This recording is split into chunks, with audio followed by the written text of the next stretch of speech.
Welcome to Westeros, where the fight for the kingdom is on. Anyone can die. Where great families live and die for the Iron Throne. Your heart is in your mouth. Those scenes are breathtaking.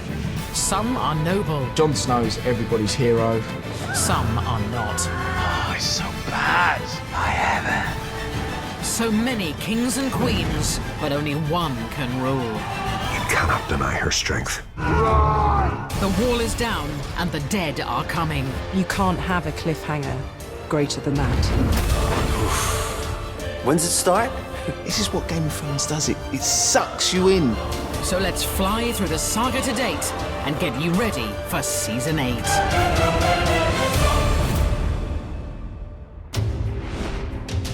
As Season 1 opens, it's the calm before the storm.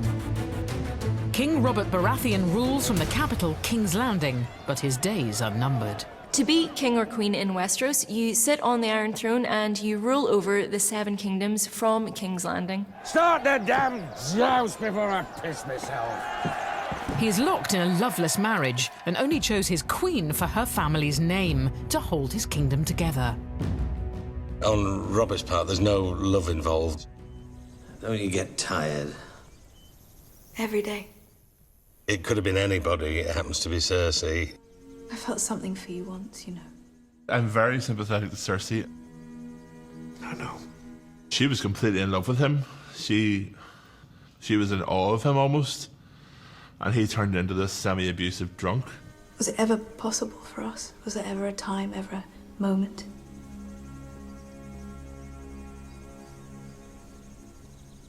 No. You may think initially, oh, that poor lady married to that terrible man. But don't underestimate her.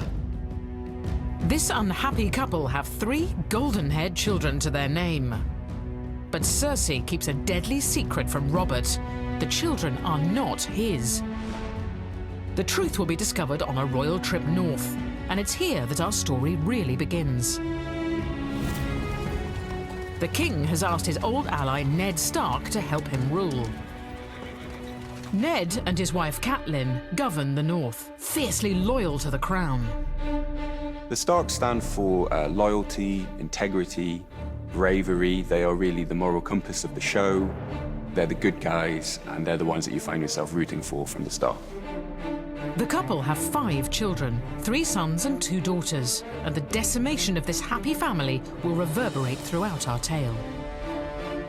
They're almost too innocent for that world. King Robert arrives with his queen, Cersei, and with them is the whole Lannister clan. That's Jaime Lannister, the Queen's twin brother. Oh, the Lannisters. They're blonde, they're beautiful, they're arrogant.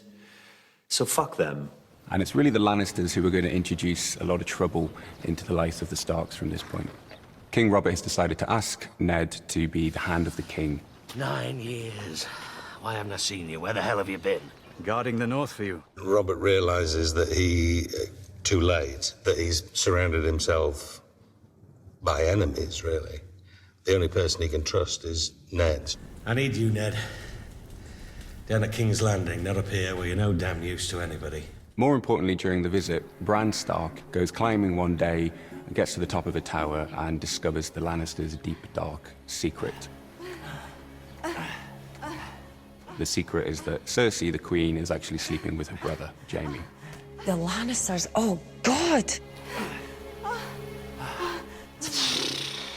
They are... I have never seen a family. I mean, talk about dysfunctional. Stop! It's incest, which even in Westeros is generally frowned upon. It also means that King Robert's children are not actually his children. It's all right. He saw us! I heard you the first time. He knows what it means, too, and he knows that if the incest is discovered, not only will he and his sister be put to death, but their 3 children may very well, too. And so, for Jaime Lannister, the greatest swordsman in Westeros, there's only one solution. The things I do for love. Here's a convenient way. The kid'll die, it'll look like he fell, and our kids will be safe.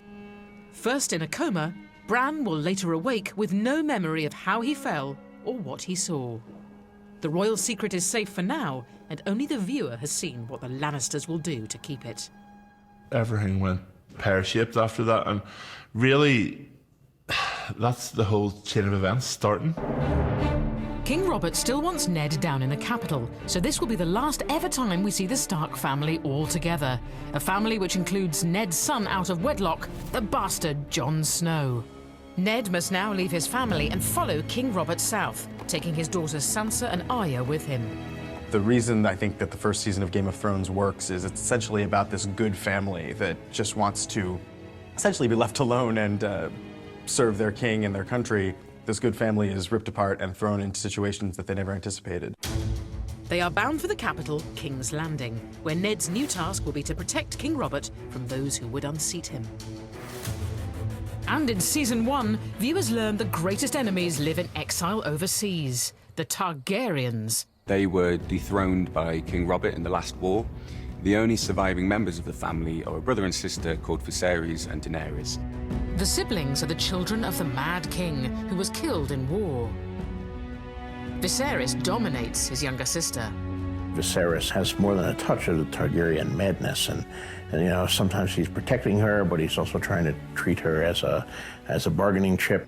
Come forward, my dear. In search of an army, Viserys makes a pact with a savage tribe, the Dothraki, offering his beautiful young sister in marriage to their leader, Khal Drogo. She's the only bargaining chip he has. He doesn't have any wealth anymore. He doesn't have any armies, but he has her, who he can trade to this horse lord. I would let his whole tribe fuck you. All 40,000 men and their horses too, if that's what it took. He's power hungry, but to a nasty degree. Doesn't really care how or by what means. He just wants to be important and looked up to. But his plans backfire. Daenerys and Khal Drogo fall in love and become quite the power couple. Suddenly she finds herself with Khal Drogo empowered. People are obeying her. Tell him I want what was bargained for, or I'm taking you back. He just completely underestimates not only Dany, but Khal Drogo. What's he saying? He says yes. You shall have a golden crown. It's a real coming-of-age story throughout the first season. She really grows into herself. Look away, Khaleesi. No. This is one of the turning points for Daenerys. I think this is when you realize that she's prepared to sacrifice anything for the greater good. A crown for king.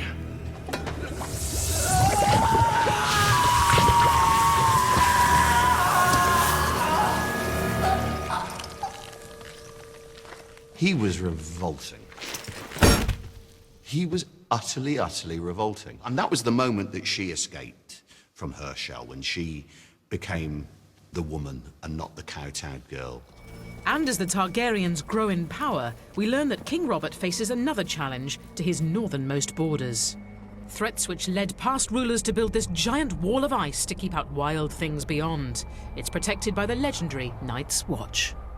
The Night's Watch are a small army who guard the northern border of the country.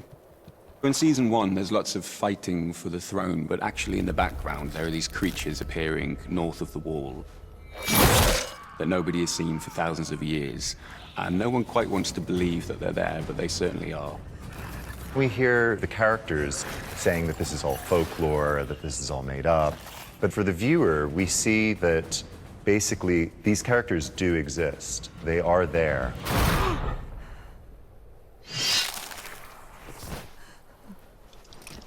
I think the White Walkers are really terrifying, mostly because you're not 100% sure you know what they're capable of doing or what their motives are. They are a serious threat. In Season 1, in search of a purpose, Jon Snow ventures to the Wall and joins the Night's Watch, a leader in the making. Jon Snow's everybody's hero. Jon Snow's one of my favourite characters. He's the dude. He's also in search of answers. The question of Jon Snow's parentage has been one of the burning topics amongst not only the show fans, the book fans, for many decades.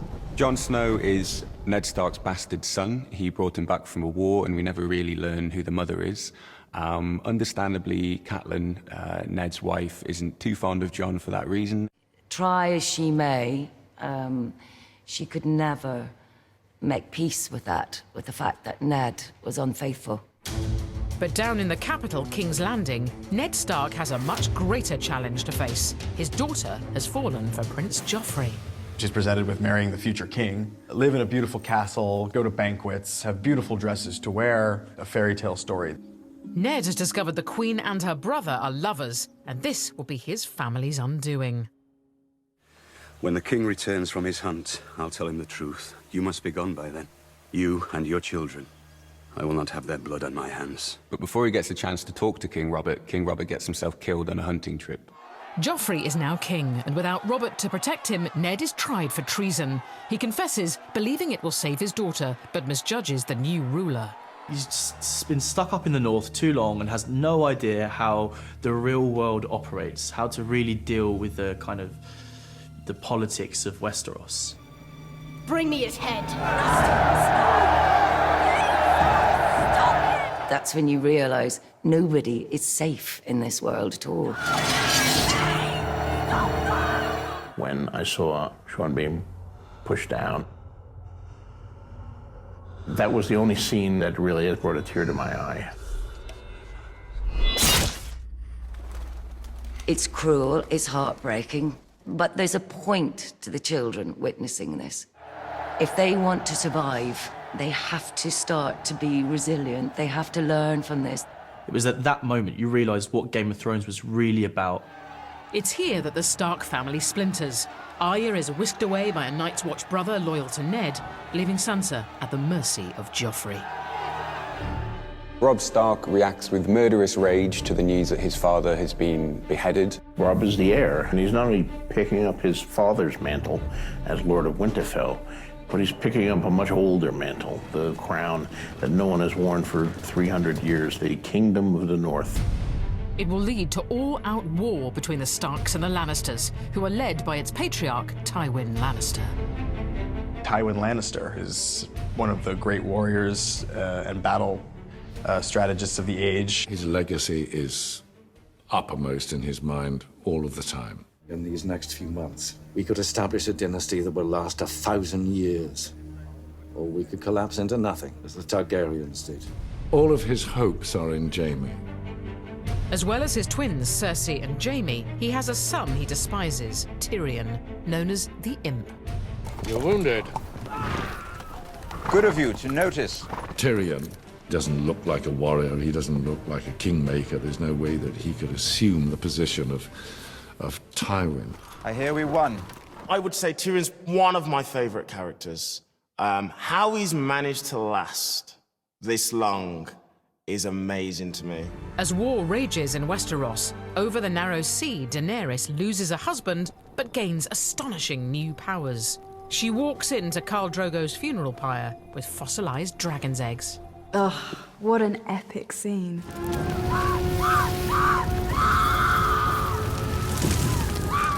Season 1 ends with the sight of Daenerys emerging from a fire unscathed with her dragons hatched. These creatures are extraordinary creatures, the likes of which have not been seen in hundreds of years. Blood of my blood. You see these three dragons around her and you're just like, okay, they're gonna be awesome when they're grown.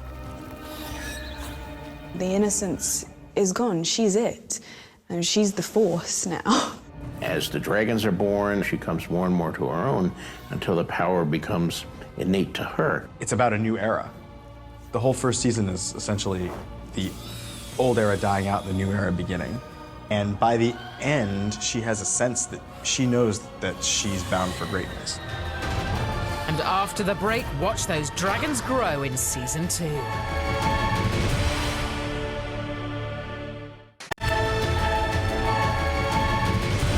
Welcome back to Game of Thrones, the story so far, where Season 2 marks a new reign of tyranny in the capital, King's Landing.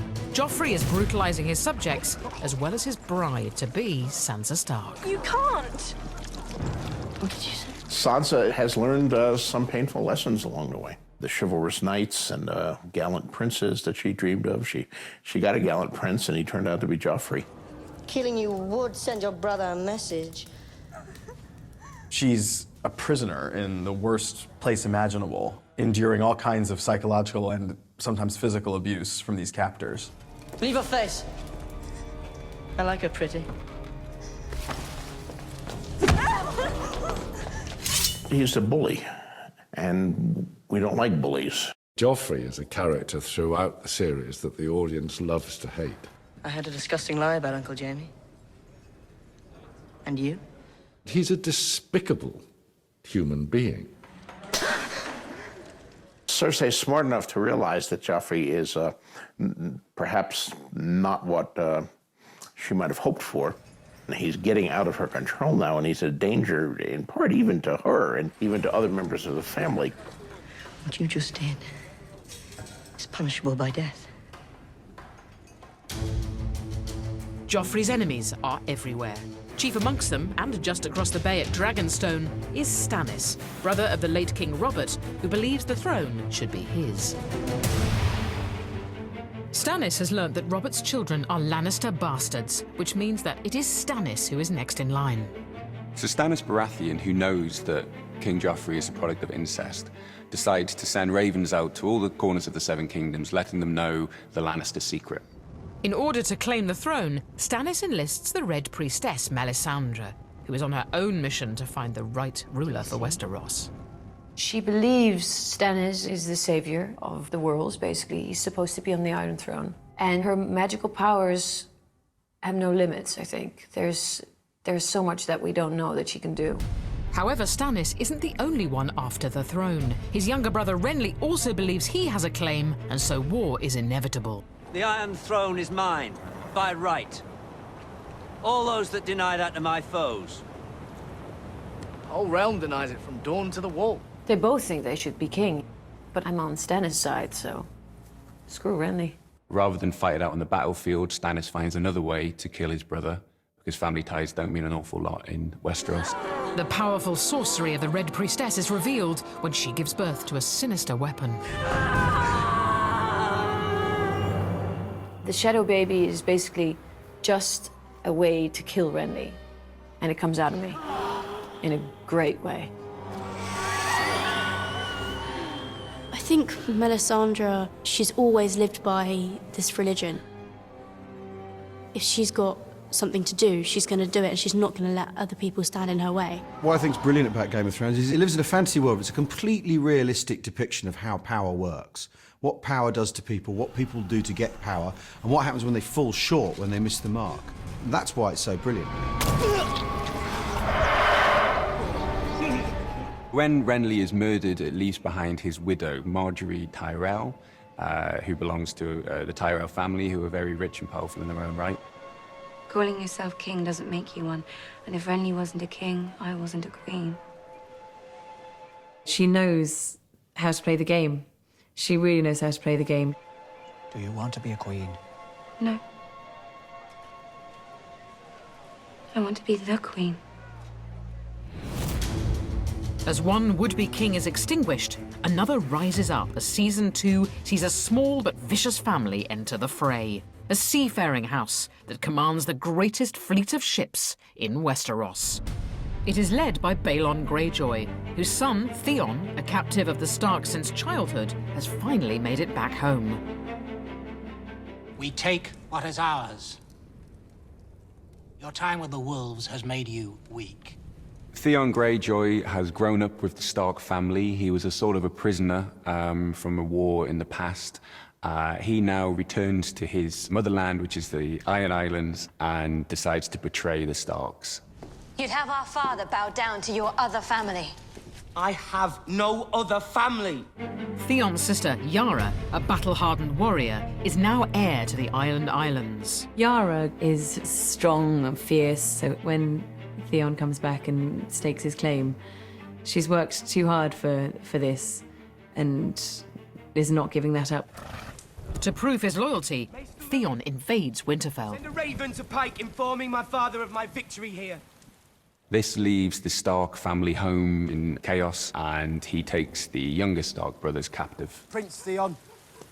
I've yielded Winterfell to Prince Theon. Across the Narrow Sea, Daenerys Targaryen is learning valuable lessons in her quest to return to Westeros and seize the throne. She is desperate to be a good ruler, that she can, go to bed at night saying, I think I'm doing things the right way. As Daenerys' power grows, so do her dragons. But as news of their existence spreads, they become highly sought after. When she's in Qarth, everybody just kind of thinks, like, who are you? We'll just take your dragons. We'll take your dragons and you're not powerful anymore. Dracarys. People have underestimated her the whole way. And it is in Season 2 that we finally see the dragons kill for Daenerys.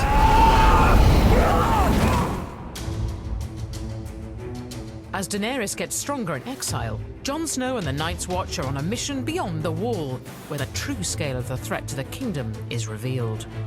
Blow the horn. When will he come? The army of the dead is on its way, and it's going to kick off sooner or later, and really, they've got to get out of there as fast as they possibly can. One blast for friends. 2 for foes. And 3 for White Walkers. The threat of winter coming is very much a myth to the people of the South. They're not really taking it seriously.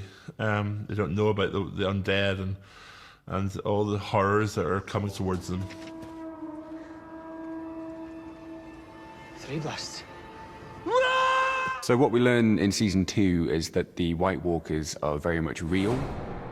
They're nothing like we've ever seen before in television. They're not just zombies, they're not just statues, they're walking ice cubes, basically. They're really bad and they're really scary. And it's literally, I think it's going to be a fight of ice and fire.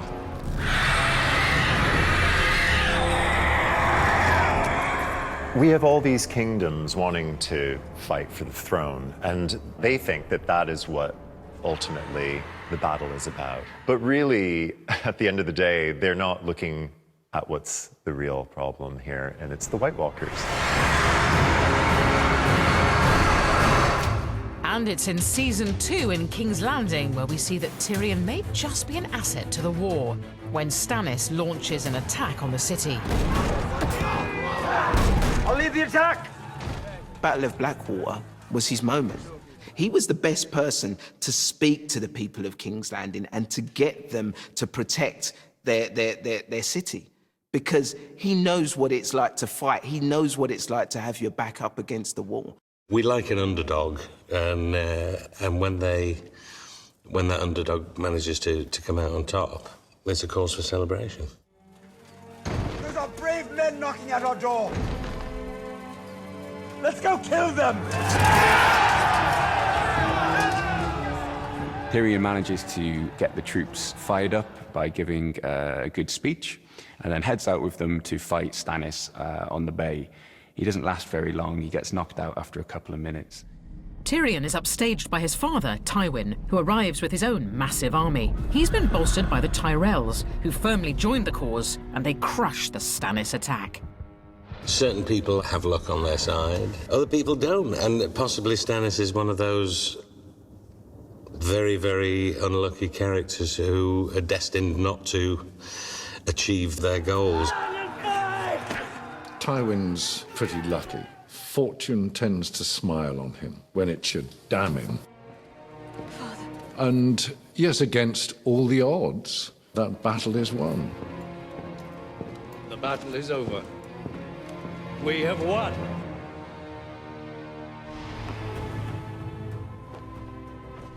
Season 3 begins, Daenerys has set sail on a mission.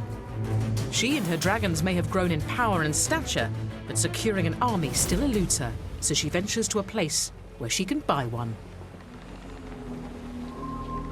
She knows she needs an army, a powerful army, if she ever wants to reclaim the Westerosi throne. And the best bet for that are the Unsullied. I have dragons. I'll give you one. She appears to want to trade the dragon for slaves. She seems to have made this daft agreement to give away her best dragon. She hands over the dragon. Next thing you know, once she's got control of the Unsullied, then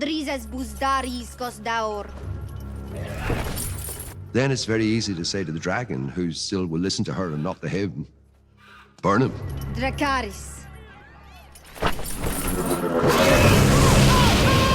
Because you would take power if you have the force of a dragon. They're pretty impressive creatures. She's been the mother of dragons, and you knew she was destined for greatness, but now she really is a queen with an army.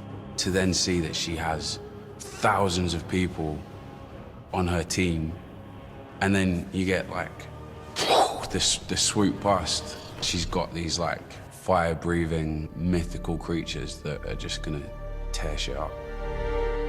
As this young Targaryen gains followers, in King's Landing, a young Tyrell is gaining influence. Marjorie has replaced Sansa in Joffrey's affections, a reward for her family's military support at Blackwater.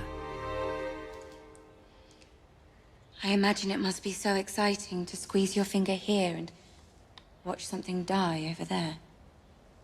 Marjorie is a woman who's on top of her game. She's controlling where she's going. She's a proper feminist icon. But the Tyrells' ambitions are not going down well with Cersei Lannister.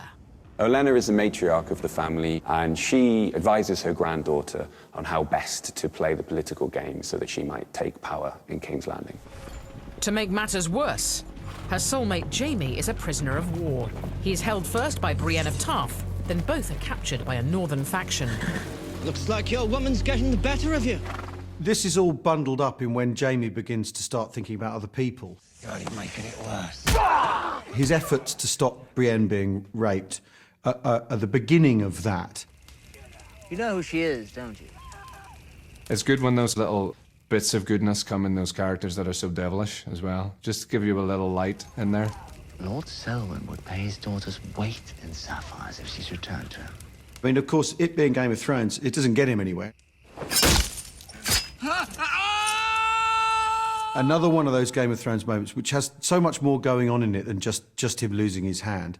He's the greatest swordsman in Westeros, we're told, so he can't do that anymore. He's now made a good friend in her, and he's seen a lot of things, and I'm sure he's questioning what being a Lannister is about as well. Yet without his hand, we see Jaime Lannister at his most heroic.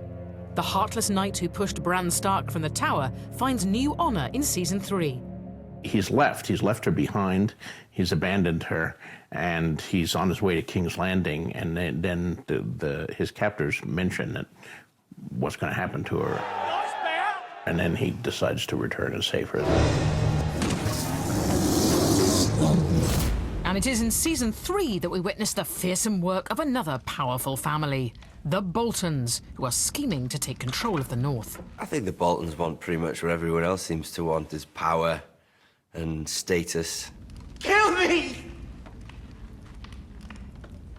You're no good to me, dead. We need you. Ramsay, a bastard son of the family, enjoys torturing his enemies, including Theon Greyjoy, who he took prisoner when sacking Winterfell after Ned's demise. Historically, the Boltons have always been just under the Starks. Kind of the Starks have always been on top of them, so I think they feel that now is their time to rise. You don't look like a Theon Greyjoy anymore. It's unbelievable what Ramsay's capable of doing to people. Freak. He's just all about the mind. He's all about making you doubt yourself. He's all about getting in there and making you insecure and making you feel like you can't go up against him. Another hostage at large in Season 3 is Arya Stark, kidnapped by the Hound. The disgraced knight plans to find Arya's family and trade her for cash. Remember what happens to children who run. One of the great double acts of Game of Thrones is the Hound and Arya. Don't kill him! There's something so perversely magical about that pairing, sort of warped mentor-protege relationship that develops.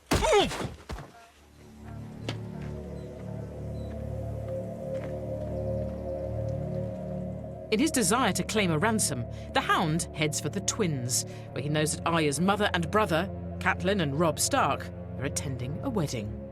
The Twins is a strategic river crossing controlled by the Frey family, and the Starks need them on side for their war effort. Walder Frey is a very bitter, nasty old man who controls a small but significant area in the kingdom. I was pledged to marry one of you, and I broke that vow.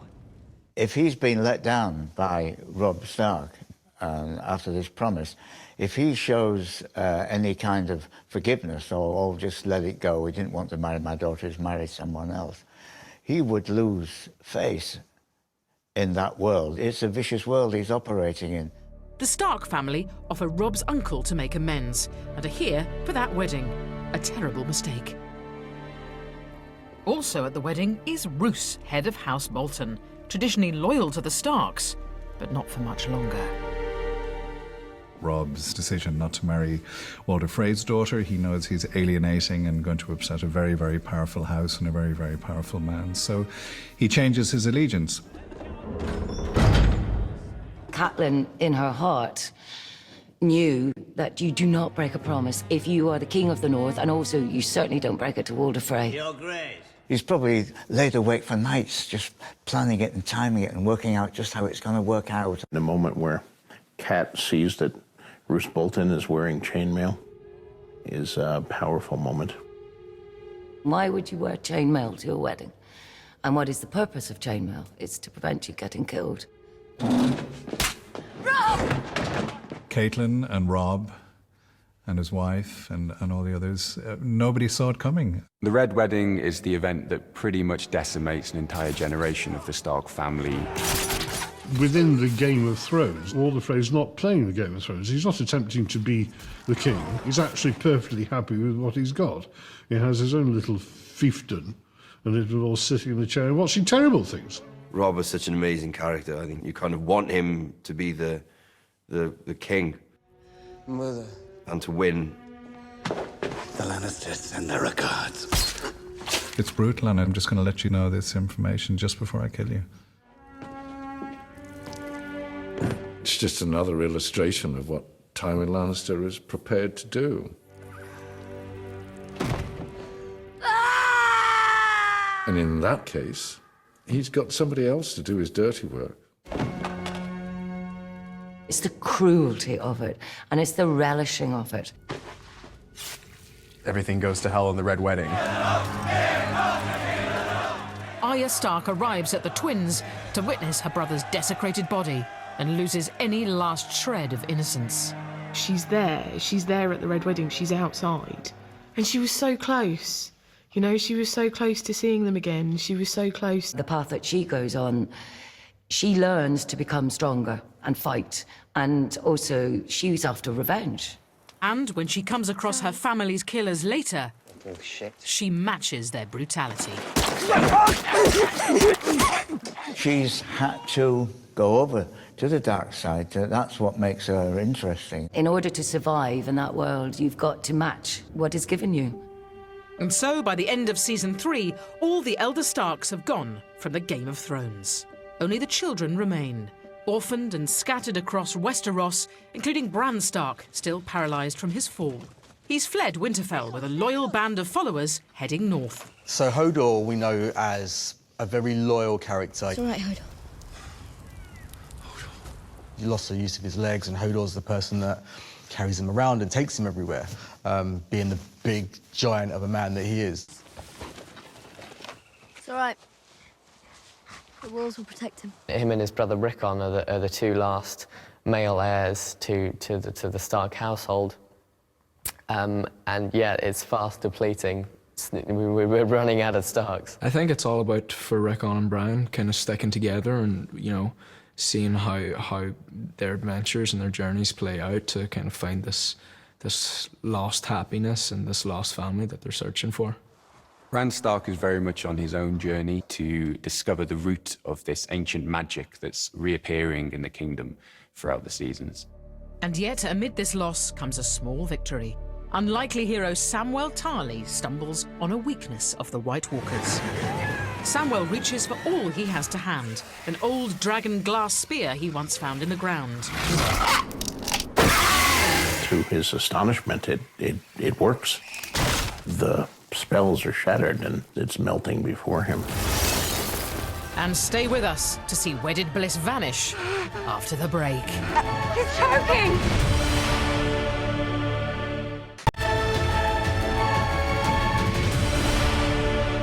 Welcome back to Game of Thrones, The Story So Far, where in Season 4, a royal wedding in King's Landing unites two great houses of Westeros, the Tyrells and the Lannisters. Season 4 begins with the wedding between King Joffrey and Marjorie Tyrell. And as we know from experience in Westeros, weddings are not happy occasions. It's full of injured parties with scores to settle. Chief among them is Oberyn Martell and his lover Ilaria Sand. In that first meeting with Cersei and Tywin, Ilaria Sand. My lord, my lady. they see Ilaria as being sort of scum. I can't say I've ever met a Sand before. Oberyn has a zest for life and all the beautiful things that the world has to offer. None of it is as beautiful as his own rage and taste for revenge. Oberyn is seeking vengeance for his sister's brutal death at the hands of the Lannisters. The rape and murder of women and children is considered distasteful. Oberyn has a massive grudge against the Lannisters and is sort of coming to the wedding to just sniff out what's going on and to get justice. There's been too much amusement. Joffrey really uses the wedding as an excuse to be as horrible as he can. Uncle, you can be my cupbearer. And the way he treats Tyrion and everybody at that table, he's just hideous. You're watching him being a total arse. And so, when an unseen hand poisons the newlywed king... Idiots, help your king! Move away! It's the moment of retribution that the whole of the Seven Kingdoms have been waiting for. I think everybody who watches Game of Thrones was hoping this day would come. I wanted to kill him in such a way that the viewers were reminded that here's a 13-year-old boy who's dying. Though it is actually the Tyrells that have poisoned Joffrey, it is Tyrion who is blamed.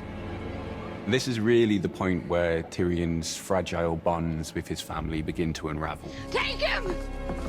Take him! Take him! In plot terms, the death of Joffrey is another shaking of the board where the pieces are scattered. And also, it's one of those things that elevate the whole series from merely a story into a saga. As the royal family grows weaker, news from Westeros reaches Meereen, where Daenerys has conquered the city, but she is not yet ready to capitalize on her enemy's weakness. King Joffrey Baratheon is dead. Murdered at his own wedding. This would appear to be a really good time for her to finally make her play for the Iron Throne. She has the dragons, and she has the army, and she has the strength of character. But actually, she has new responsibilities now, and she has unfinished business where she is, and she's still trying to learn how to rule. And to compound matters, her dragons have grown so big that Daenerys has started to lose control of them. As they get bigger, as her power increases, the harder it is for her to manage. And that's where the story then has to go. All they're going to bring is complexity. And when one of the dragons kills a child and abandons her, Daenerys is left with no other choice but to chain the other two. She's just locked up her dragons, so can she unleash them again? And will they forgive her? Without the mighty force of her dragons, Daenerys is faced with a dilemma as to what to do next. She's definitely going through a sort of a dark night of the soul, I think, where she's trying to determine, have I got what it takes? And so, in Season 4, as Daenerys remains in exile, across the Narrow Sea, Sansa Stark has fled the capital and taken refuge with her aunt Lysa, who has been seduced by an arch schemer. Littlefinger is playing a very chaotic game, and he thrives on that. Oh, my sweet wife. For Littlefinger, it's all about getting power, I think, and using Lysa as a pawn along the way. Sansa is witness to Lysa's murder and covers for Littlefinger. Sansa's one of these poor characters who's been mistreated all through the series. She's seen a lot of horrible, horrible things happen, and she's never been able to take control, and this is the first time that actually she's got nothing else to lose. He tried to reason with her, promised her she was the only one he had ever loved, but she stepped through those doors and she was... What you discover is that she's been learning this entire time. She's been listening. She's been watching. She's been taking Littlefinger's lessons to heart. So, from one Stark protege to another, Sansa's sister Arya is still the Hound's hostage, but they're now on an equal footing. Who would pass the bloody gate?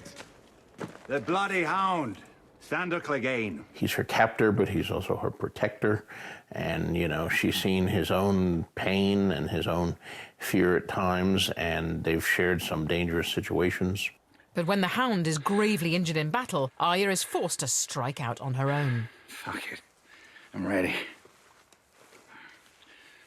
Now he's wounded and he's dying, and she's remembering all he said about mercy, and he's asking for mercy. And by mercy, he means, a quick thrust to kill him. And she doesn't give it to him. Kill me. She won't put him out of his misery. She won't give him the easy way out. She's going to leave him there to suffer. Another wandering Stark is Arya's crippled brother Bran, who has made it north of the Wall in search of the three-eyed raven, who he believes will help him walk again, all the time aided by his loyal travelling companion, Hodor. I think Hodor's been more than just Bran's legs. I think he means a lot to Bran. You know, he's always been there through absolutely everything, you know? Even though he can't speak, he can only say one word, there's always someone that's looking after him. You know, in a world of evil, he's probably one of the only good ones. Clearly Bran is very important because he's trekked all the way up north to a cave where this raven has been summoning him for the past couple of seasons, and now he's in this cave with the three-eyed raven. Really, we're going to find out what the grand scheme of things is for Bran. You'll never walk again. But you will fly. His powers, he's getting stronger, and there's going to be some really exciting things happening. I think we're going to find out more and more about him. At the Wall, the Night's Watch suffers a huge wildling attack at Castle Black.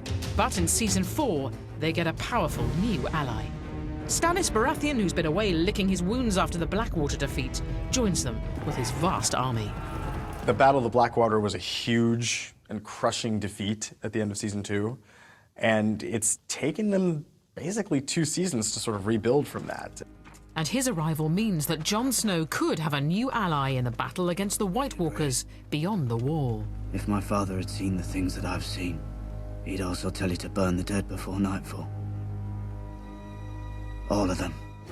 Season 4 draws to a mighty climax in King's Landing when the ultimate father and son showdown comes to a head. Tyrion is tried for murder.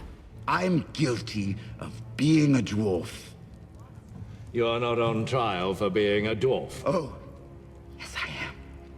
I've been on trial for that my entire life. Finally, Tyrion just says you know what this is about. It's because I'm a dwarf, you know? And it's absolutely right.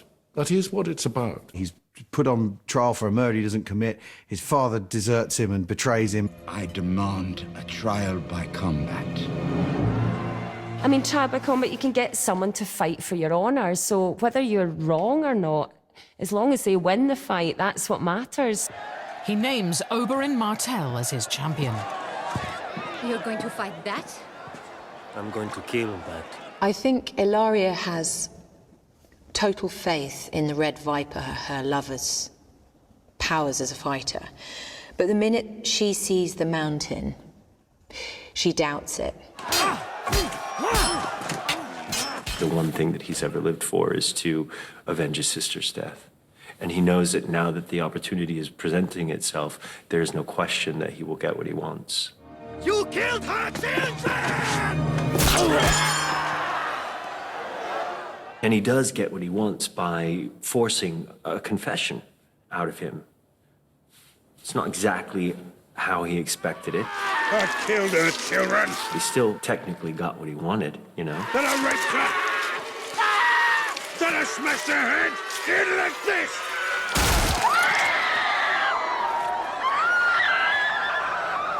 She's lost the man who was her protector, who was her champion, who was everything that she believed in her world. Tyrion Lannister. With his champion defeated, Tyrion's life now hangs in the balance. You're hereby sentenced to death.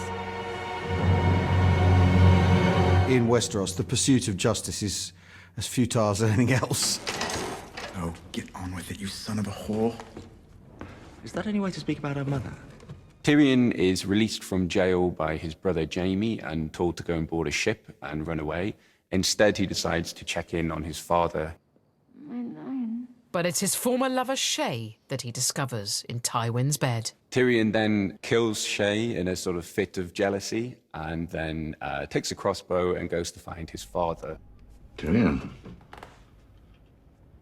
put down the crossbow. Tywin really has had it coming to him.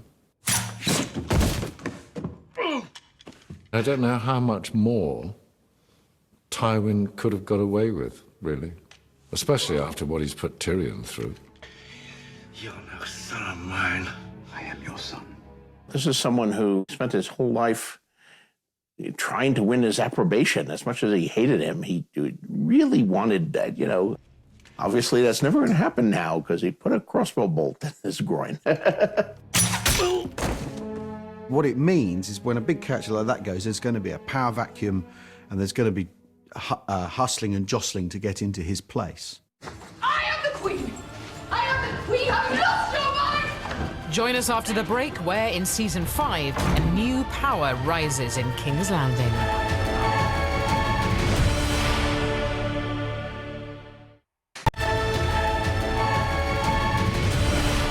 Welcome back to The Story So Far, where in Season 5, a royal wedding unsettles Cersei. Her son, Tommen, is now king and has fallen under the spell of his new queen, Marjorie, much to Cersei's dismay. When Marjorie come in his life, I think he was just enjoying life so much. Judging from the king's enthusiasm, the Queen Mother will be a Queen Grandmother soon. Wouldn't that be a lovely day? Him being king was just a whole new excitement, a whole new life. Cersei empowers religious fanatics to help her topple her rival, Queen Marjorie. You can't do this. I am the queen! Cersei brings back the faith militant because in her mind, this is her wiping the slate clean. This is her taking an opportunity to just claw back a little bit of power. But Cersei's engineered her own downfall. Royalty's no longer above the law, and fanatics come for her next. It's hard to see how anybody would be able to get the power back from the High Sparrow and Septurnella. Move. There's another contender to power in Westeros, and it's religion. It's the power of the faith. They want to remove all the excesses, to strip Cersei of all her finery and encourage her, in inverted commas, to become clean. It's such a sexualized form of humiliation. A sinner comes before you. Watching Cersei do the Walk of Atonement, something happened that I thought would never happen. And that is I felt compassion. No matter what she'd done previously, she didn't deserve this. And so Season 5 sees her left naked before her subjects to atone for her infidelities. Who would have thought we would have felt sorry for Cersei until the Walk of Shame? It was very, very tough for her. Very few women could have done what she did, complete that walk. People love to hate her, so you see her trying to maintain this regal presence, but she can't. Stripped down to her literally, physically, and emotionally and psychologically stripped down to her most vulnerable, and then swept up into the arms of the beast that she invited into the world. The strange creation that is her new knight.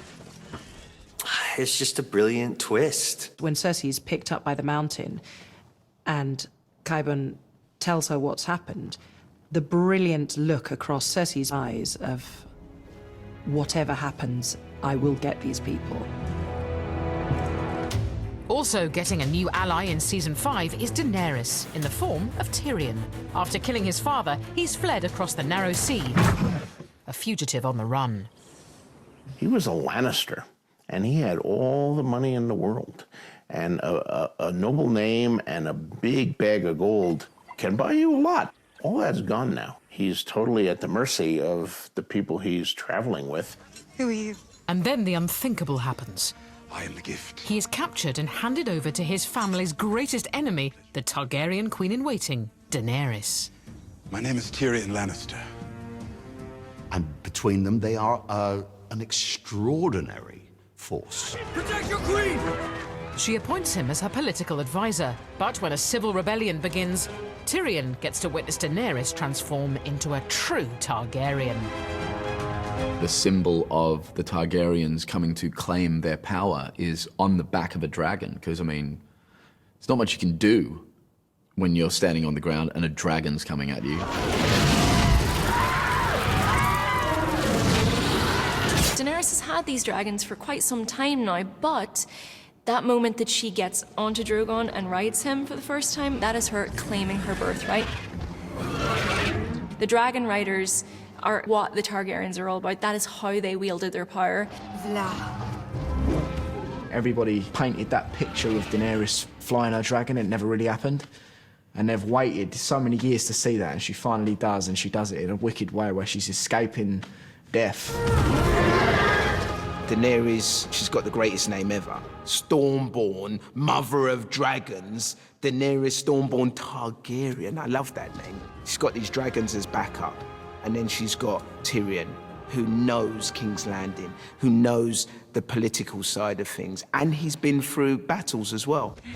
Yet as Season 5 ends, Daenerys' dragon delivers her to an uncertain fate. The last thing we see of Daenerys Season 5, she's surrounded by Dothraki, is back where she bloody started.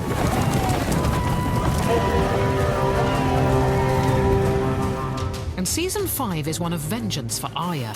The young Stark follows her mentor to Braavos to become an assassin. To serve well, a girl must become no one. Arya's relationship with Jaqen is fascinating. He is utterly mysterious, and she is seduced by his power. I didn't come here to sweep floors. No? Why come then? You said I could be your apprentice. The power of death, the power to choose who dies. And Arya uses her new skills to slaughter Meryn Trant, a name on her kill list of people who've destroyed her world. Arya's just a wee assassin. She made him suffer in the best way possible, and she thoroughly enjoyed it. But you must remember what Arya has been through. There is a sense of vengeance rather than a sense of justice. As Arya explores vengeance, back home the battle is on for the Stark family home. Stannis Baratheon is marching on Winterfell, now held by the Boltons.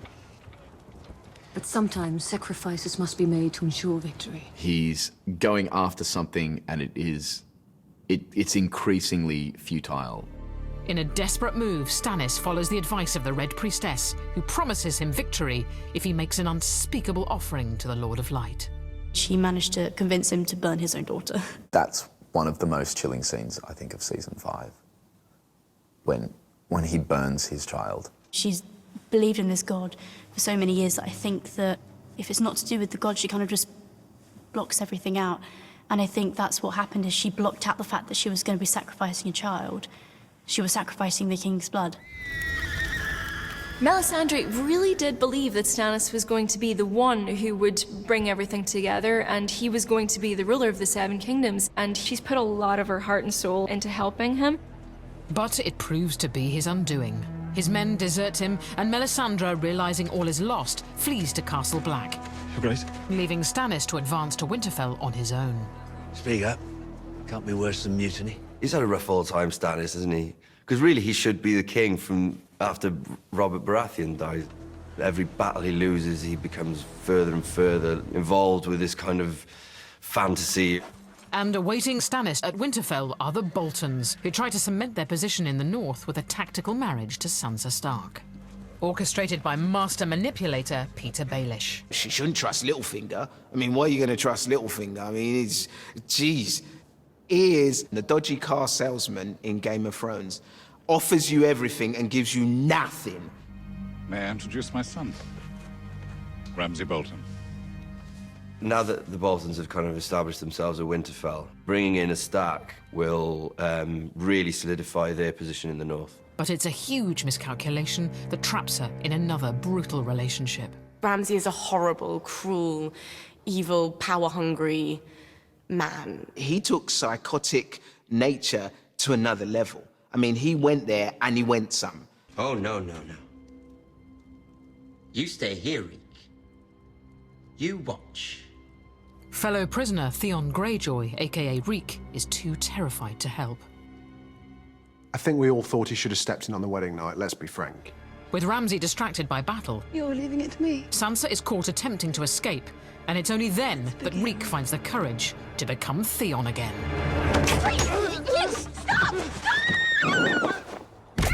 I think that was a moment that we all needed to see. Theon again had been so much at the mercy of Ramsay that finally he had a moment where he could do good. And so, by the end of Season 5, Sansa has jumped either to her death or to her freedom. It's someone being pushed in every way to the absolute limit of their will to live. And having come through that, she's obviously going to be quite a different person. As Sansa and Theon leap from the walls of Winterfell, nearby Stannis is facing defeat by the vast Bolton army. I think Stannis had given up. I think even before they'd gone into battle, I think he was going there to die. Fate finally catches up with Stannis when he comes face to face with Brienne of Tarth, who sought vengeance for Renly's death since Season 2. She is probably the toughest person going about Westeros.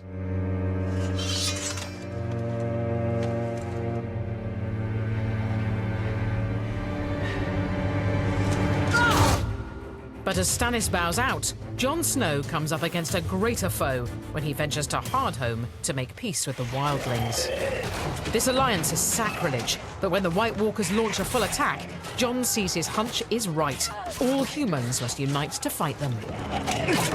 What's so great about the whole White Walker mythology is the way it has been building throughout the series.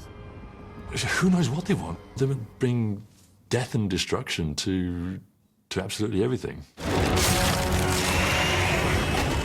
Up until this point, they've been semi-mythical characters. It's been the White Walkers in those cold lands that no one ever goes to. And here they are in front of the heroes, and they're very real. And it's a very real danger. I don't think the White Walkers are afraid of anything. I think fear is just not in their vocabulary. And then Jon and the viewers see the Night's King reveal that he has a greater power. He can raise and recruit the dead. It's a challenge to Jon, and look what I can do. Forget all the other battles that are going on. You know, battles for castles and kingship. You know, he's got to focus his army. But on Jon's return to Castle Black, in the final minutes of Season 5, viewers witness the cruelest blow of all in a gut-churning finale. When I saw the cross with traitor written on it, I thought, oh, no, they're not going to kill him. And then they did. For the Watch. You root for him. But the great thing about Game of Thrones is your heroes can die at any second.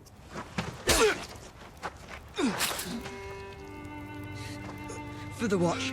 They're all members of the Night's Watch, and no matter what one of their brothers has done, what they did was worse than what he did.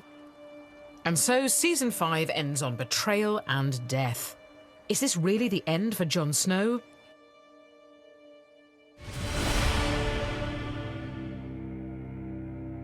Season 6 begins at the scene of a crime. Jon Snow lies slain at Castle Black, and all hopes are pinned on the Red Priestess and her magic to bring him back. Game of Thrones needs Jon Snow. We do. We need him to finish what he started. As viewers hope for Jon's resurrection, we learn that Melisandre harbours a great secret. The reveal of Ancient Melisandre was definitely one of the most stunning surprises in Season 6 of Game of Thrones.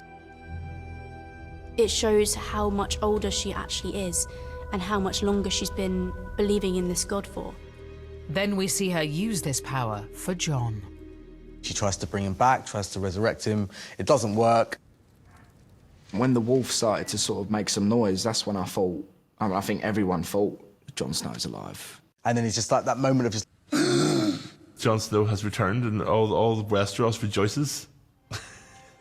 And after the miracle of Jon's rebirth comes a partial reunion of scattered Starks when Sansa arrives at Castle Black, and together they'll gather forces in a bid to retake the North.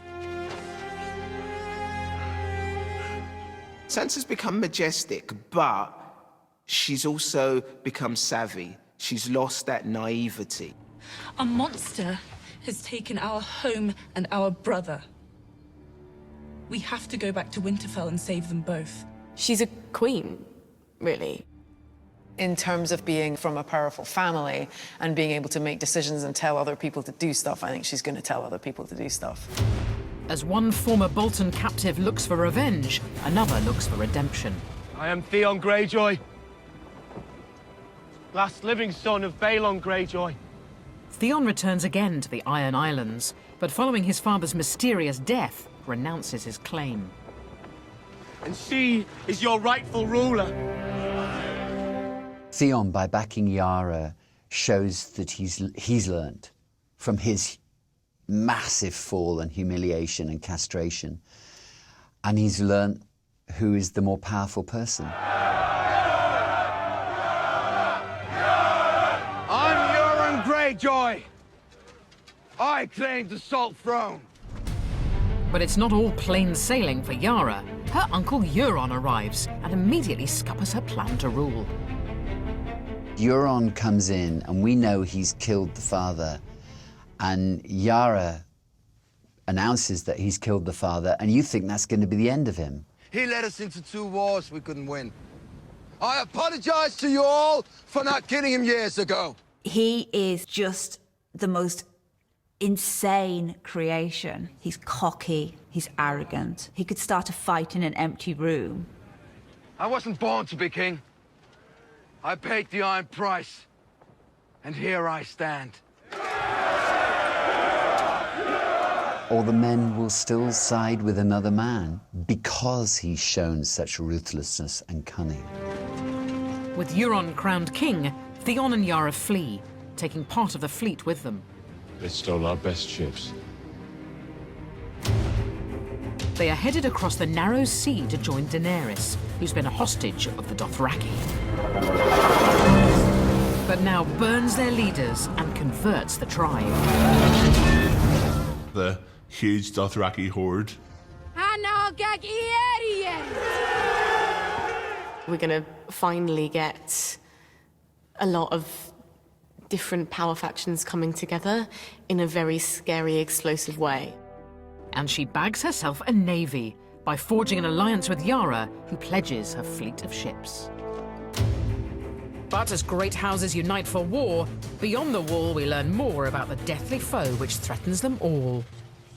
While time training with a three-eyed raven, Bran Stark uncovers a great secret.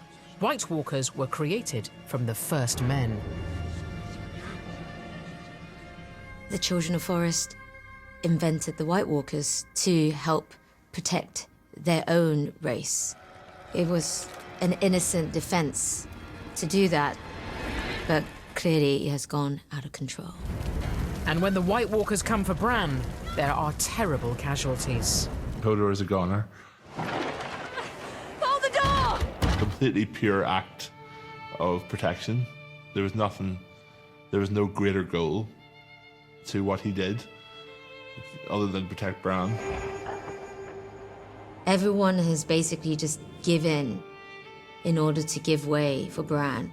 And there must be a reason, right? We know he's become the three-eyed raven. But how is he going to use those powers? And as the three-eyed raven, Bran resolves a great start secret when he sees Jon Snow's mother is Ned's sister, Lyanna. You understand what Ned has been going through the whole time. He made out that it was his son, his bastard son, but it was really his nephew. But it confirms Jon Snow is still half Stark, and in Season 6, he and Sansa march on their family seat of Winterfell to fight Ramsay Bolton, in what goes down in history as the Battle of the Bastards. Ramsay's now top dog, having murdered his father and newborn brother. Now, If you want to save You're going to die tomorrow, Lord Bolton. When you play the Game of Thrones, you either win or you die, you know, and she knows it's about winning now. She's had enough of all the rest. It's time to win. She offers her insight. You think he's going to fall into your trap? He won't. He's the one who lays traps. She's lived with this man for a long time, and she knows that he is cruel to the core. Sansa's words go unheeded. Ramsay baits Jon with his hostage, Rickon. Run to your brother. It shows a lot about how Ramsay's mind works. He's calculating, he's always thinking about the next move. You know, it's very interesting how Machiavellian he can be as well. I think everybody who was watching that episode for the first time, I think they all thought he was probably likely going to make it. It was just kind of cut so short, and I think that's kind of what Game of Thrones is always about. Ramsay Bolton's like, yes, I've got you now, boy. Just in the middle of no man's land. That's what Game of Thrones does so brilliantly, is it's constantly pitting good moral forces against bad ones, and you don't just win because you're good. They were surrounded by the entire army. They were being driven into the mud. Ramsay should have won. He was much more conniving, much more cunning. And if it hadn't have been for Sansa coming in at the last minute, then he probably would have won.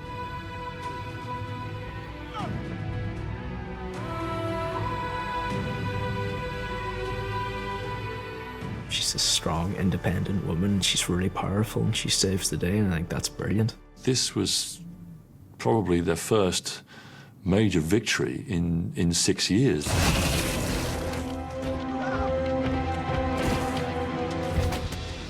They're suddenly inside the castle. Winterfell. It seems Jon will kill Ramsay. But he then leaves Sansa to take the scalp. There was only one way to kill him, and Sansa found the right way to do it.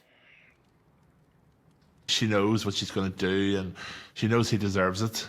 All memory of you will disappear.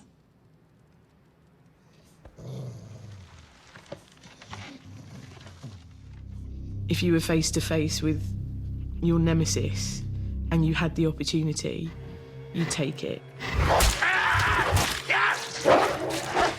She's hardcore.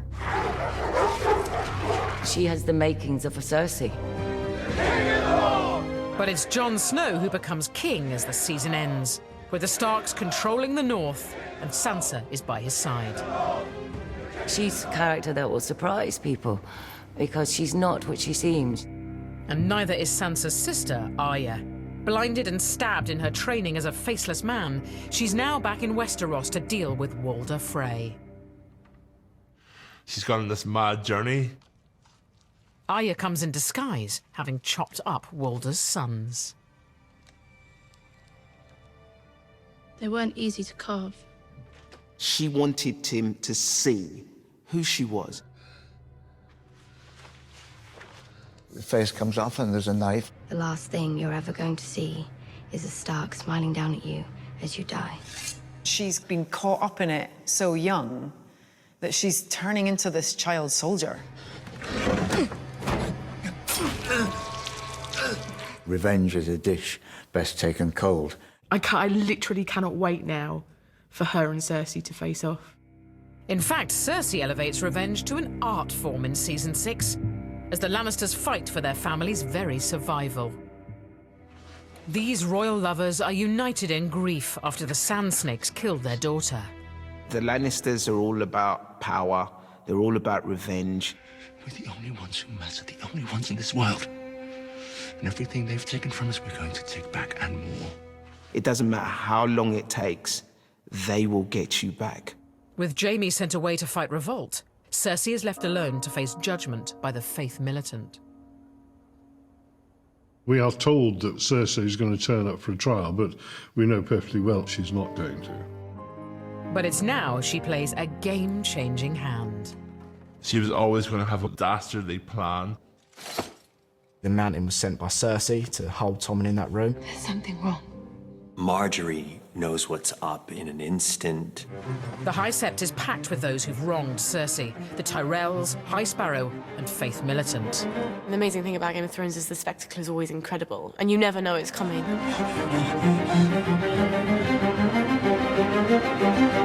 This isn't going to end well.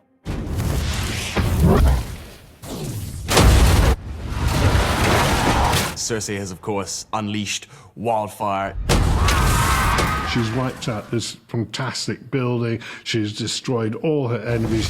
That's what makes Cersei so brilliant. She's been to the absolute lowest place that you could possibly go, and she still comes out on top. In the moment where she gets her revenge on everyone else, she loses the only thing that she has left that matters to her. Knowing that his mum's the one that's pretty much murdered his wife. What has he got to live for? Tommen's death leaves the Iron Throne empty, so a new reign begins. A witch told her that she was cursed and that all of her children would die. It didn't stop her from loving her kids and trying to protect them at any cost. But she accepts very swiftly her fate. And so Jaime returns to a new world order, courtesy of his sister. She's devastated the Tyrells. Now the Lannisters are once more a force to be reckoned with. You've got Queen Cersei sitting on the Iron Throne. The fact that a woman has managed to achieve that position and get that much power, Tywin, he would probably have been reluctantly proud.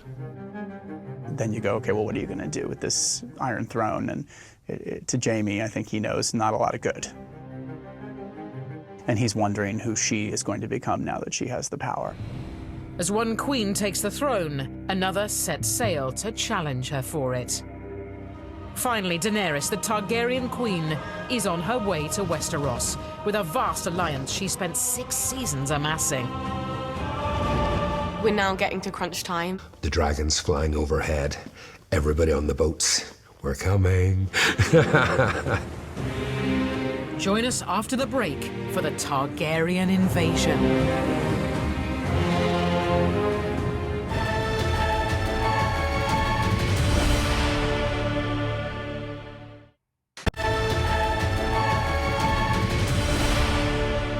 Welcome back to the story so far, where in Season 7, Daenerys finally lands on home soil, her birthplace, Dragonstone.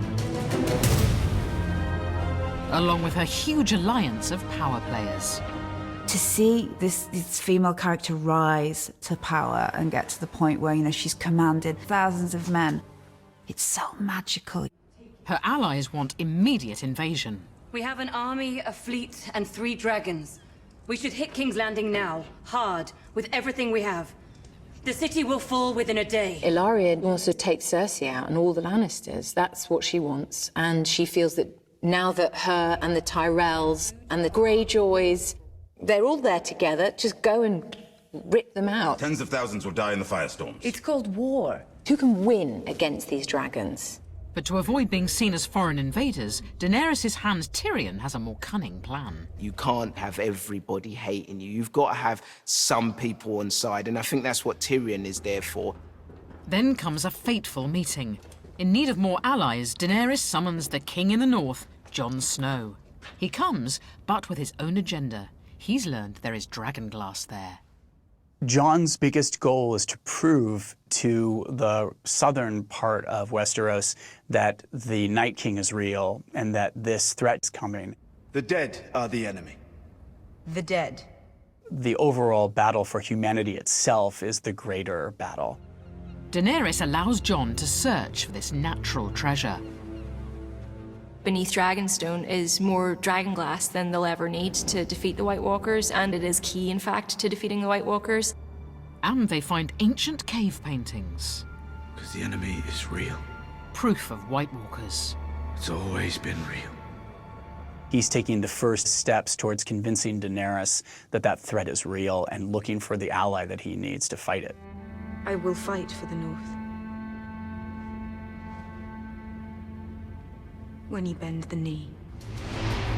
Aware of the impending invasion, in the capital, Queen Cersei's more than up for a fight, amassing weapons and allies to face down the enemy. Cersei is ruthless, but she's incredibly canny and clever, and that's why she's lasted so long. I think I listened to Father for 40 years and learned nothing. Cersei is very much a chip off the old block. We must stand together if we hope to stop her. The powerful Tarlys reluctantly join them. Randall is the most successful general in Westeros, and considered invincible. She has 3 full-grown dragons, Your Grace.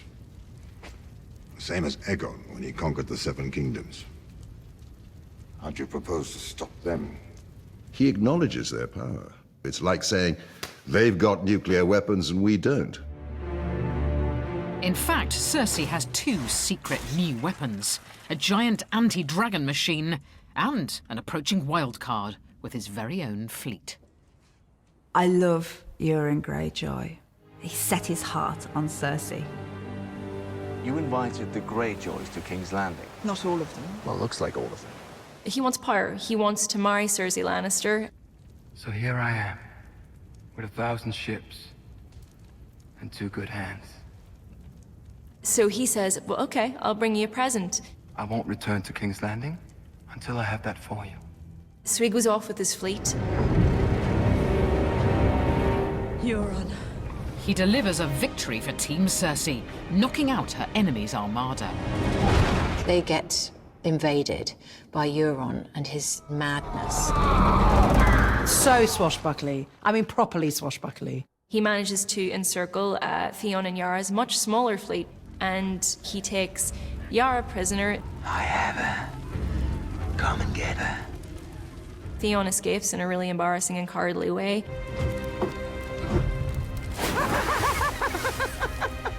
Poor Theon. I mean, he abandons his sister, jumps overboard early on in season 7. Theon's scared of everyone. Euron also captures Ellaria Sand and her daughter, and that is the gift that Euron presents to Cersei because, of course, Ellaria murdered Cersei's daughter, Myrcella. I'm a prize to take back to Cersei so she can get her revenge on me, which I don't want. I give you what no other man could give. Justice. He's pushing and pushing and pushing. There's only one reward I want. A wedge between, you know, these kind of star-crossed lovers. You shall have what your heart desires when the war is won. In a double bluff, Cersei lets her enemies capture her family's ancestral home. So they're able to take Casterly Rock surprisingly easy, and of course that puts them a little bit on edge. In fact, it's a strategic distraction, allowing Jaime to take his army south to conquer House Tyrell and steal its fortune. The Lannisters, led by Jaime, have very cleverly gone to Highgarden. I remember when the Lannisters did go to pay their debts by basically stealing a load of gold from Highgarden. That is where the money is, and of course they owe the Iron Bank not an insignificant sum. And Jaime goes to confront Olenna, who is, you know, kind of like the last Tyrell of any consequence. She's almost sitting there waiting for him. She knows what's coming. How will it happen? It's like almost like a business appointment, wasn't it? It's like, oh, hello, and now you need to die. As a viewer, you were just winded. But in her very last breath, Olenna reveals she killed King Joffrey. Tell Cersei. I wanted to know it was me. Boom. You know, it's like Game of Thrones just delivers, doesn't it?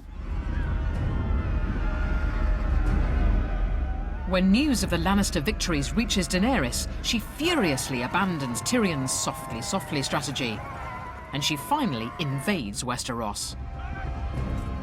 She's just had enough. She is raining down her aggression on top of them.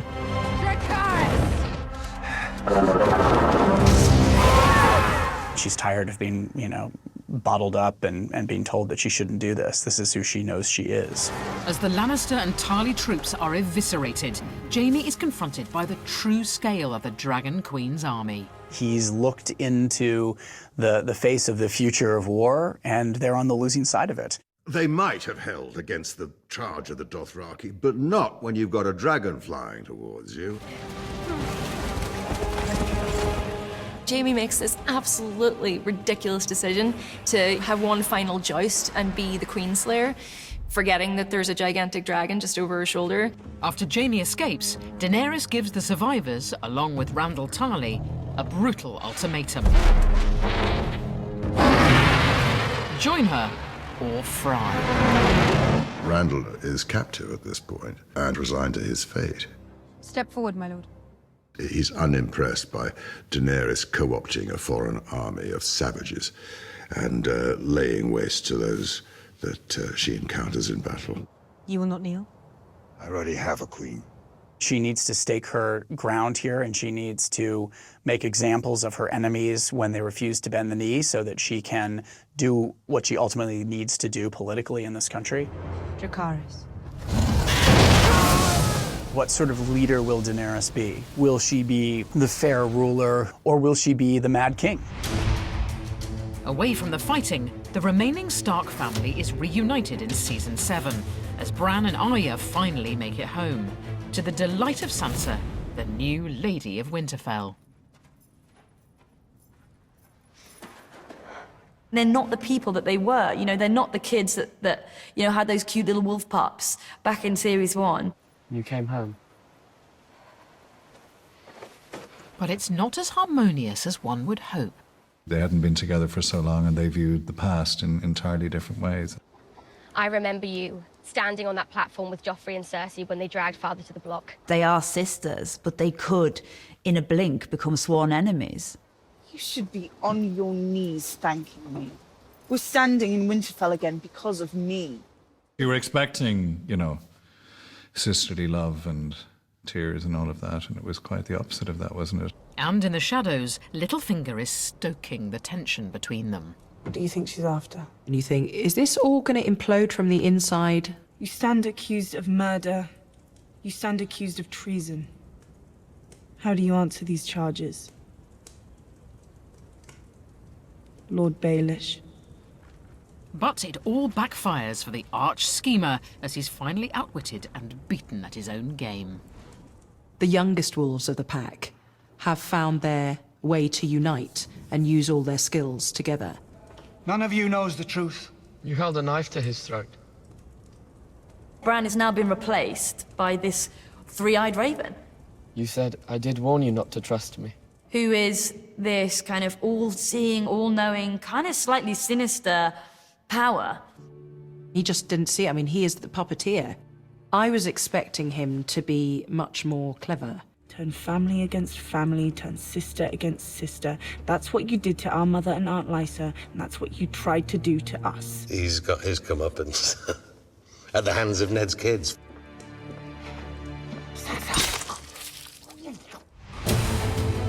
And even farther north, a vital quest has begun. In order to unite the warring kingdoms of Westeros against the true enemy heading their way, Jon Snow leads a mission beyond the wall. It's the plan to go north, capture a white, and bring it down south and just show people, for once and for all, that there is this threat. After bagging a white, they are surrounded. And it falls on Daenerys and her dragons to fly to the rescue. She's there to save Jon. There's a mad battle raging on all sides, but the moment the Night King just very slowly picks up an ice spear. This is a pretty massive moment.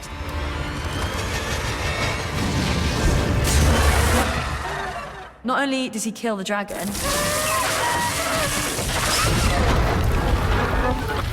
the Night King has gained one of the most powerful weapons imaginable. They escape with a captive white in tow, but it comes at a great cost, as the army of the dead swarm in to claim their prize. When you see him kill the dragon, you're devastated and you think that's it. When he revives the dragon and it becomes one of them, it's more than a turnaround. It's pretty devastating.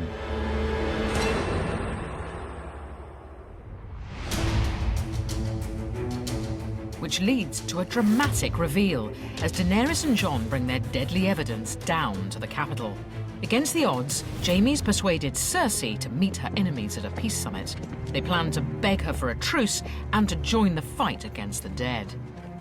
Cersei and Daenerys coming face to face for the first time, that's, you know, the clash of titans.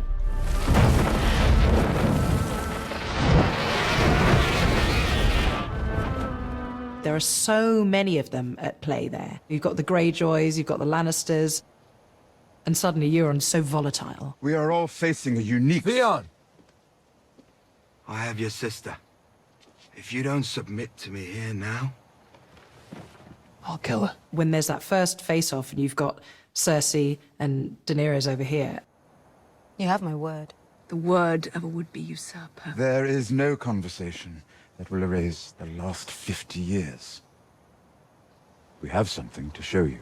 When the Hound releases the White... And the dead come out and go straight for Cersei. It is the visceral payoff that we've all been waiting for, and it is the theatrics that Jon and Tyrion intend. This is the only thing I've ever seen that terrifies me. It seems Euron Greyjoy is turning tail and deserting his queen. They call you bluff. They don't actually have anyone get killed in that scene. It becomes something else entirely. The darkness is coming for us all. And Cersei appears to support a truce. We'll face it together. When she agrees, you just think, oh, this is just going to go horribly wrong. In fact, nothing is as it seems. We'll meet at Lord Hallway's town and march together to Winterfell. So, Jaime. Your Grace. He's organising the troops, saying, we're going to go north, we're going to help people out, let's get it together. And then she's like, you're stupid, we're not doing that. Do you really think Euron Greyjoy turned tail and sailed back to the Iron Islands? You see Cersei not sending the Lannister troops, but instead sending Euron Greyjoy down to Essos for the mercenaries. You plotted with Euron Greyjoy. She will stop at nothing, Cersei. Even though Cersei's revealed she's pregnant with a Lannister baby to bolster their dynasty, Jaime now leaves her. Those Lannisters, man, they have a complicated relationship. He's a man of honor, and in the end, he's going to be true to his word. As one incestuous pairing hits the rocks, another is setting sail. Jon has now bent the knee to Daenerys, and they can no longer deny their love. It's almost like seeing a god and a goddess.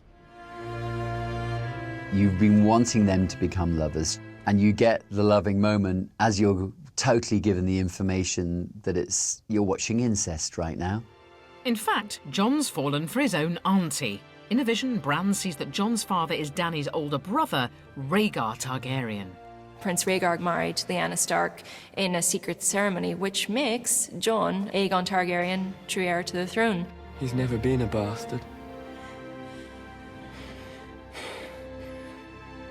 He's the heir to the Iron Throne. Even if culturally Game of Thrones can handle incest, you know that Jon and Daenerys probably won't be able to handle that.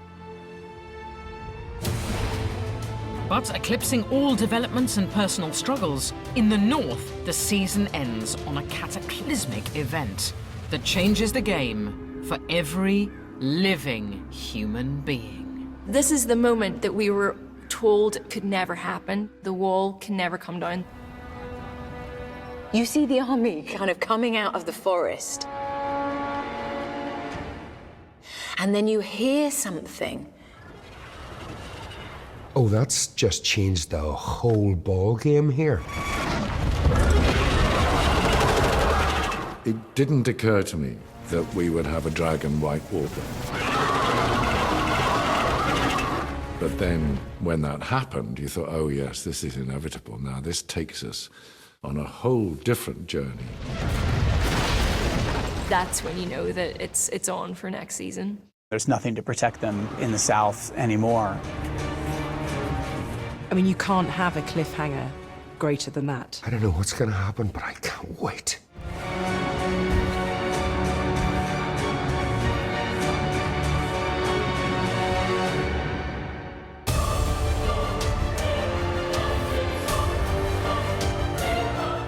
It's more than a TV show, it's a cultural event that everybody's talking about. Game of Thrones is back Monday on Sky Atlantic. Hello, Season 8.